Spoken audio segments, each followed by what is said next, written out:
Boa tarde.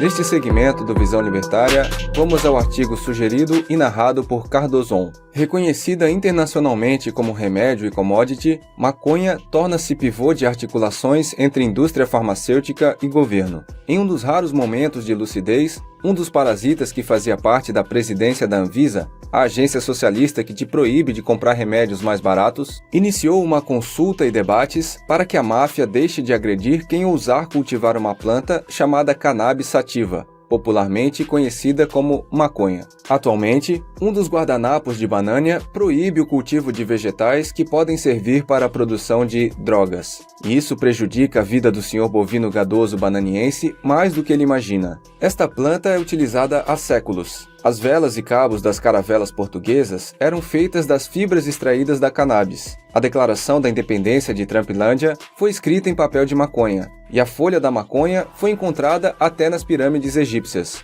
A cannabis sativa possui muito mais utilidades do que simplesmente o uso recreativo, o que também não tem nada de errado. Ela pode ser aproveitada para a produção de papel, cordas, tecido, plástico, combustível e até imóveis. Sim, há casas construídas com hempcrete, o concreto da maconha. O mercado do cultivo da cannabis foi avaliado em torno de 11,9 bilhões de dólares em Trumpilândia no ano de 2018. Entre as vantagens comerciais que o plantio oferece, é resistente contra secas e pestes, sendo necessário pouca água e pesticidas ou agrotóxicos para o cultivo, produz 4 vezes mais papel por acre plantado do que as árvores hoje utilizadas para o mesmo fim. O etanol produzido com o seu óleo é mais econômico em relação ao milho, produzindo o dobro de galões por acre com 1/3 da água necessária. O tecido do cânhamo, derivado da cannabis sativa, é mais resistente que o tecido do algodão e custa muito menos para produzir, pois a cannabis produz 3 vezes mais fibra por acre em relação ao algodão,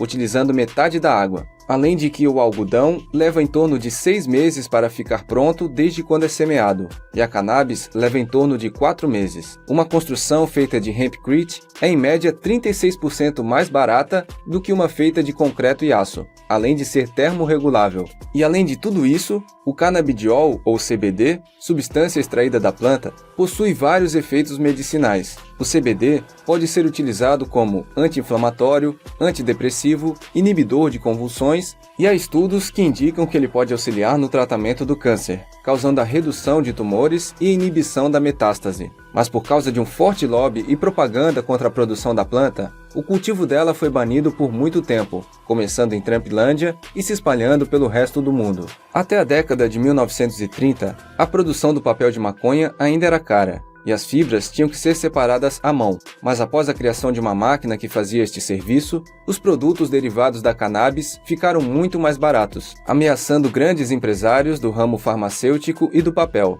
Estes empresários parasitas, entre eles John D. Rockefeller, no lugar de melhorar a sua produtividade e abaixar os preços numa legítima competição de mercado, aliaram-se ao papai-estado, chorando pela proibição do plantio da cannabis. Como a planta era popular pelos seus diversos usos industriais, eles tiveram que iniciar uma campanha massiva midiática associando o uso da maconha ao aumento da violência, delinquência, vícios, promiscuidade sexual e a mexicanos e negros, que eram mal vistos pela sociedade à época. Ademais, as campanhas utilizavam um nome diferente, marihuana, para que o público acreditasse que se tratava de outra planta. Assim, quando a lei para a proibição foi votada, até mesmo os parasitas do Congresso que votaram a favor da proibição não sabiam que cannabis e marihuana eram a mesma coisa. Em Trumpilândia, a proibição durou até 2014, e toda a associação negativa também chegou a Banânia, onde o gordinho suicida era o chefe da máfia na época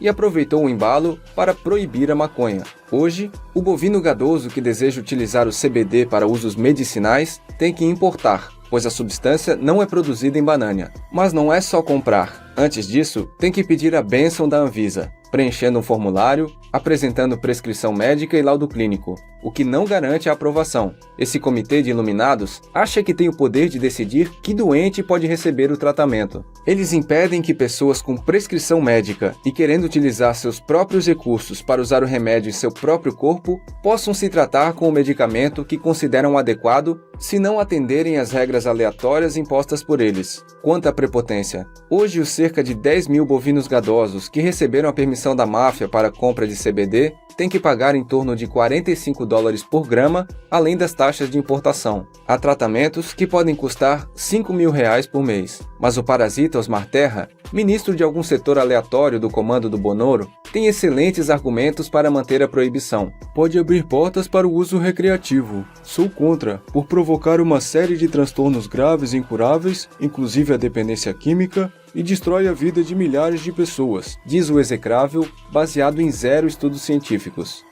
Mas há também o apoio da Ordem dos Farmacêuticos do Brasil, OF, grupo que representa um setor que, apenas por coincidência, poderia perder boa parte de seus lucros para empresas especializadas em CBD que se instalariam em Banânia caso o cultivo da cannabis fosse autorizado. As gigantes farmacêuticas canadenses Canopy Growth e Verde Med já cogitam abrir filiais por aqui caso os mafiosos deixem de implicar com a planta. Os investimentos previstos são da ordem de $80 milhões. Quantos empregos poderiam ser gerados com isso? Há estudos de mercado que vislumbram um potencial de movimentar de 1 a 4 bilhões de reais por ano apenas com o comércio do canabidiol em Banânia. A estimativa é de quase 4 milhões de clientes. Mas e os coitados dos nossos farmacêuticos? Temos que proteger a indústria nacional, mesmo que custe a vida de milhões de doentes que poderiam ser beneficiados com um tratamento mais barato. E ainda tem ruminante que acredita que o Estado defende os interesses do povo, só se for o povo que consegue pagar melhor os parasitas.